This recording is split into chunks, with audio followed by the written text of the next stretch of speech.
ஏசாயா அதிகாரம் 10. 1. ஏழைகளை வழக்கிலே தோற்க பண்ணவும், என் ஜனத்தில் சிறுமையானவர்களின் நியாயத்தை புரட்டவும், விதவைகளைச் சூறையாடவும், திக்கற்ற பிள்ளைகளை கொள்ளையிடவும். 2. அநியாயமான தீர்ப்புகளைச் செய்கிறவர்களுக்கும் கொடுமையான கட்டளைகளை எழுதுகிறவர்களுக்கும் ஐயோ. 3. விசாரிப்பின் நாளிலும் தூரத்திலிருந்து வரும் பாழ்கடிப்பின் நாளிலும் நீங்கள் என்ன செய்வீர்கள்? உதவி பெறும்படி யாரிடத்தில் ஓடுவீர்கள்? உங்கள் மகிமையை எங்கே வைத்து விடுவீர்கள்? 4. கட்டுண்டவர்களின் கீழ் முடங்கினாலொழிய கொலை செய்யப்பட்டவர்களுக்குள் விழுவார்கள். இவையெல்லாவற்றிலும் அவருடைய கோபம் ஆறாமல் இன்னும் அவருடைய கை நீட்டினபடியே இருக்கிறது. 5. என் கோபத்தின் கோலாகிய அசீரியனுக்கு ஐயோ. அவன் கையிலிருக்கிறது என் சினத்தின் தண்டாயுதம். 6.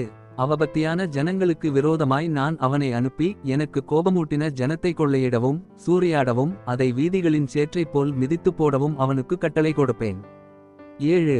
அவனோ அப்படி எண்ணுகிறதுமில்லை, அவன் இருதயம் அப்படிப்பட்டதை நினைக்கிறதுமில்லை. அநேகம் ஜாதிகளை அழிக்கவும் சங்கரிக்கவுமே தன் மனதிலே நினைவு கொள்ளுகிறான். 8.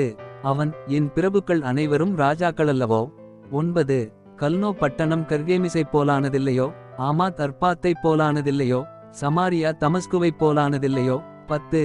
எருசலேமையும் சமாரியாவையும் பார்க்கிலும் விசேஷித்த சிலைகளுள்ள விக்கிரக ராஜ்யங்களை என் கை கண்டுபிடித்திருக்க. 11. நான் சமாரியாவுக்கும் அதின் விக்கிரகங்களுக்கும் செய்தது போல் எருசலேமுக்கும் அதின் விக்கிரகங்களுக்கும் செய்யாமலிருப்பேனோ என்று சொல்லுகிறான். 12. ஆதலால் ஆண்டவர் சீயோன் மலையிலும் எருசலேமிலும் தமது செயலையெல்லாம் முடித்திருக்கும்போது அசீரிய ராஜாவினுடைய பெருமையான நெஞ்சின் வினையையும் அவன் கண்களின் மேட்டிமையான பார்வையையும் நான் விசாரிப்பேன் என்கிறார். 13. அவன், என் கையின் பெலத்தினாலும் என் ஞானத்தினாலும் இதைச் செய்தேன். நான் புத்திமான். நான் ஜனங்களின் எல்லைகளை மாற்றி அவர்கள் பண்டகசாலைகளை கொள்ளையிட்டு வல்லவனைப் போல் குடிகளை தாழ்த்தினேன். 14. ஒரு குருவிக்கூட்டை கண்டுபிடிக்கிறது போல என் கை ஜனங்களின் ஆஸ்தியை கண்டுபிடித்தது. விட்டுவிடப்பட்ட முட்டைகளை வாரிக்கொள்வது போல் பூமியையெல்லாம் நான் வாரிக்கொண்டேன். ஒருவரும் செட்டையை அசைத்ததுமில்லை, வாயை திறந்ததுமில்லை, கீச்சென்று சத்தமிட்டதுமில்லை என்று சொல்லுகிறான். 15. கோடரியானது தன்னால் வெட்டுகிறவனுக்கு விரோதமாய் மேன்மை பாராட்டலாமோ? வாளானது தன்னை கையாடுகிறவனுக்கு விரோதமாய் பெருமை பாராட்டலாமோ? பாராட்டினால் தடியானது தன்னை பிடித்தவனை மிரட்டினார் போலவும், கோலானது நான் மரக்கட்டையல்லவென்று எழும்பினார் போலவும் இருக்குமே. 16. ஆகையால் சேனைகளின் ஆண்டவராகிய கர்த்தர் அவனைச் சேர்ந்த கொழுத்தவர்களுக்குள்ளே இளைப்பை அனுப்புவார். பட்சிக்கும் அக்கினியைப் போலும் ஒரு அக்கினியை அவன் மகிமையின் கீழ் கொளுத்துவார். 17. இஸ்ரவேலின் ஒளியானவர் அக்கினியும் அதின் பரிசுத்தர் அக்கினி ஜுவாலையுமாகி ஒரே நாளிலே அவனுடைய முட்செடிகளையும் நெரிஞ்சில்களையும் தகித்து பட்சித்து. 18. அவனுடைய வனத்தின் மகிமையையும் அவனுடைய பயிர்நிலத்தின் மகிமையையும் உள்ளும் புறம்புமாய் அழிய பண்ணுவார். கொடிபிடிக்கிறவன் களைத்து விழுவது போலாகும். 19. காட்டில் அவனுக்கு மீதியான மரங்கள் கொஞ்சமாயிருக்கும். ஒரு சிறுபிள்ளை அவைகளை எண்ணி எழுதலாம். 20. அக்காலத்திலே இஸ்ரவேலில் மீதியானவர்களும் யாக்கோபின் வம்சத்தில் தப்பினவர்களும் பின்னொருபோதும் தங்களை அடித்தவனை சார்ந்து கொள்ளாமல் இஸ்ரவேலின் பரிசுத்தராகிய கர்த்தரையே உண்மையாய் சார்ந்து கொள்வார்கள். 21. மீதியாயிருப்பவர்கள் யாக்கோபில் மீதியாயிருப்பவர்களே வல்லமையுள்ள தேவனிடத்தில் திரும்புவார்கள். 22. இஸ்ரவேலே, உன் ஜனங்கள் சமுத்திரத்தின் மணலத்தனையாயிருந்தாலும் அவர்களில் மீதியாயிருப்பவர்கள் மாத்திரம் திரும்புவார்கள். தீர்மானிக்கப்பட்ட அழிவு நிறைந்த நீதியோடே புரண்டுவரும். 23. சேனைகளின் கர்த்தராகிய ஆண்டவர் தேசத்துக்குள்ளெங்கும் தீர்மானிக்கப்பட்ட அழிவை வரச் செய்வார். 24. ஆகையால் சீயோனில் வாசமாயிருக்கிற என் ஜனமே, அசீரியனுக்கு பயப்படாதே. அவன் உன்னை கோலால் அடித்து எகிப்தியரைப் போல் தன் தண்டாயுதத்தை உன்மேல் ஓங்குவான். 25. ஆனாலும் இன்னும் கொஞ்ச காலத்துக்குள்ளே என் உக்கிரமும் அவர்களை சங்கரிக்கப் போகிறதினால் என் கோபமும் தீர்ந்து போம் என்று சேனைகளின் கர்த்தராகிய ஆண்டவர் சொல்லுகிறார். 26. ஓரேப் கன்மலையண்டையிலே மீதியானியர் வெட்டுண்டது போல் சேனைகளின் கர்த்தர் அவன் மேல் ஒரு சவுக்கை எழும்பிவர பண்ணி, எகிப்திலே தமது கோலை கடலின் மேல் ஓங்கினது போல் அதை அவன் மேல் ஓங்குவார். 27. அந்நாளில் உன் தோளினின்று அவன் சுமையும் உன் கழுத்தினின்று அவன் துக்கமும் நீக்கப்படும். அபிஷேகத்தின் நுகம் முறிந்து போம். 28. அவன் ஆயாத்துக்கு வந்து மிக்ரோனை கடந்து மிக்மாசிலே தன் ரஸ்துக்களை வைத்திருக்கிறான். 29. கணவாயை தாண்டி கேபாவிலே பாளையமிறங்குகிறார்கள். ராமா அதிர்கிறது, சவுலின் ஊராகிய கிபியா ஓடிப்போகிறது. 30. காலிம் குமாரத்தியே, உரத்த சத்தமாய் கூப்பிடு. ஏழை ஆன தோத்தே, லாயேஷூர் மட்டும் எட்ட சத்தமிட்டு கூப்பிடு. 31. மத்மேனா வலசை வாங்கிப்போம். கேபிமின் குடிகள் தப்பி ஓட கூட்டங்கூடுகிறார்கள். 32. இனி ஒரு நாள் நோபிலே தங்கி சீயோன் குமாரத்தியின் பர்வதத்துக்கும் எருசலேமின் மேட்டுக்கும் விரோதமாய் கைநீட்டி மிரட்டுவான். 33.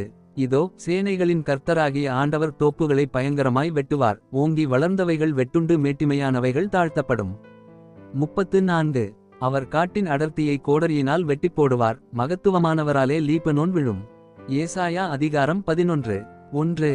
ஈசா என்னும் அடிமரத்திலிருந்து ஒரு துளிர் தோன்றி அவன் வேர்களிலிருந்து ஒரு கிளை எழும்பிச் செழிக்கும். 2. ஞானத்தையும் உணர்வையும் அருளும் ஆவியும் ஆலோசனையையும் பெலனையும் அருளும் ஆவியும் அறிவையும் கர்த்தருக்கு பயப்படுகிற பயத்தையும் அருளும் ஆவியுமாகிய கர்த்தருடைய ஆவியானவர் அவர் மேல் தங்கியிருப்பார். 3. கர்த்தருக்கு பயப்படுதல் அவருக்கு உகந்த வாசனையாயிருக்கும். அவர் தமது கண் கண்டபடி நியாயந்தீர்க்காமலும் தமது காது கேட்டபடி தீர்ப்பு செய்யாமலும். 4. நீதியின்படி ஏழைகளை நியாயம் விசாரித்து யதார்த்தத்தின்படி பூமியிலுள்ள சிறுமையானவர்களுக்கு தீர்ப்பு செய்து பூமியை தமது வாக்கின் கோலால் அடித்து தமது வாயின் சுவாசத்தால் துன்மார்க்கரை சங்கரிப்பார். 5. நீதி அவருக்கு அரைக்கட்டும் சத்தியம் அவருக்கு இடைக்கச்செய்யுமாயிருக்கும். 6. அப்பொழுது ஓநாய் ஆட்டுக்குட்டியோடே தங்கும் புலி வெள்ளாட்டுக்குட்டியோடே படுத்துக்கொள்ளும். கன்றுக்குட்டியும் பாலசிங்கமும் காளையும் ஒருமித்திருக்கும் ஒரு சிறு பையன் அவைகளை நடத்துவான். 7. பசுவும் கரடியும் கூடிமேயும் அவைகளின் குட்டிகள் ஒருமித்து படுத்துக்கொள்ளும். சிங்கம் மாட்டைப் போல் வைக்கோல் தின்னும். 8. பால் குடிக்குங்குழந்தை விரியன்பாம்பு வலையின் மேல் விளையாடும். பால் மறந்த பிள்ளை கட்டுவிரியன் புற்றிலே தன் கையை வைக்கும். 9. என் பரிசுத்த பர்வதமெங்கும் தீங்கு செய்வாருமில்லை கேடு செய்வாருமில்லை. சமுத்திரம் ஜலத்தில் நிறைந்திருக்கிறது போல் பூமி கர்த்தரை அறிகிற அறிவினால் நிறைந்திருக்கும். 10. அக்காலத்திலே ஜனங்களுக்கு கொடியாக நிற்கும் ஈசாயின் வேருக்காக ஜாதிகள் விசாரித்து கேட்பார்கள். அவருடைய தாபரஸ்தலம் மகிமையாயிருக்கும். 11. அக்காலத்திலே ஆண்டவர் அசீரியாவிலும் எகிப்திலும் பத்ரோசிலும் எத்தியோப்பியாவிலும் பெர்சியாவிலும் ஸ்னேயாரிலும் ஆமாத்திலும் சமுத்திரத் தீவுகளிலும் தம்முடைய ஜனத்தில் மீதியானவர்களை மீட்டுக்கொள்ள திரும்ப இரண்டாம் விசை தமது கரத்தை நீட்டி. 12. ஜாதிகளுக்கு ஒரு கொடியை ஏற்றி இஸ்ரவேலில் துரத்துண்டவர்களைச் சேர்த்து யூதாவில் சிதறடிக்கப்பட்டவர்களை பூமியின் 4 திசைகளிலுமிருந்து கூட்டுவார். 13. எப்பிராயீமின் பொறாமை நீங்கும். யூதாவின் சத்துருக்கள் சங்கரிக்கப்படுவார்கள். எப்பிராயீம் யூதாவின் மேல் பொறாமையாயிரான். யூதா எப்பிராயீமை துன்பப்படுத்தான். 14. அவர்கள் இருவரும் ஏகமாய்க்கூடி மேற்கே இருக்கிற பெலிஸ்தருடைய எல்லைகளின் மேல் பாய்ந்து கீழ்த்திசையாரை கொள்ளையிட்டு ஏதோமின் மேலும் மோவாபின் மேலும் கைப்போடுவார்கள். அம்மோன் புத்திரர் அவர்களுக்கு கீழ்ப்படிவார்கள். 15.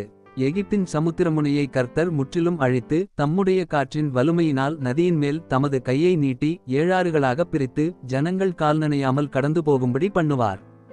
16. இஸ்ரவேலர் எகிப்து தேசத்திலிருந்து புறப்பட்ட நாளில் அவர்களுக்கு இருந்தது போல அசீரியாவிலே அவருடைய ஜனத்தில் மீதியானவர்களுக்கு ஒரு பெரும்பாதை இருக்கும். ஏசாயா அதிகாரம் 12. 1. அக்காலத்திலே நீ சொல்வது கர்த்தாவே நான் உம்மை துதிப்பேன். நீர் என்மேல் கோபமாயிருந்தீர் ஆனாலும் உம்முடைய கோபம் நீங்கிறது. நீர் என்னை தேற்றுகிறீர். 2. இதோ தேவனே என் இரட்சிப்பு. நான் பயப்படாமல் நம்பிக்கையாயிருப்பேன். கர்த்தராகிய யேகோவா என் பெலனும் என் கீதமுமானவர். அவரே எனக்கு இரட்சிப்புமானவர். 3. நீங்கள் இரட்சிப்பின் ஊற்றுகளிலிருந்து மகிழ்ச்சியோடே தண்ணீர் மொண்டு கொள்வீர்கள். 4. அக்காலத்திலே நீங்கள் சொல்வது கர்த்தரை துதியுங்கள். அவர் நாமத்தை தொழுது கொள்ளுங்கள். அவருடைய செய்கைகளை ஜனங்களுக்குள்ளே அறிவியுங்கள். அவருடைய நாமம் உயர்ந்ததென்று பிரஸ்தாபம் பண்ணுங்கள். 5. கர்த்தரை கீர்த்தனம் பண்ணுங்கள். அவர் மகத்துவமான கிரியைகளைச் செய்தார். இது பூமியெங்கும் அறியப்பட கடவது என்பீர்கள். 6. சீயோனில் வாசமாயிருக்கிறவளே நீ சத்தமிட்டு கெம்பீரி. இஸ்ரவேலின் பரிசுத்தர் உன் நடுவில் பெரியவராயிருக்கிறார்.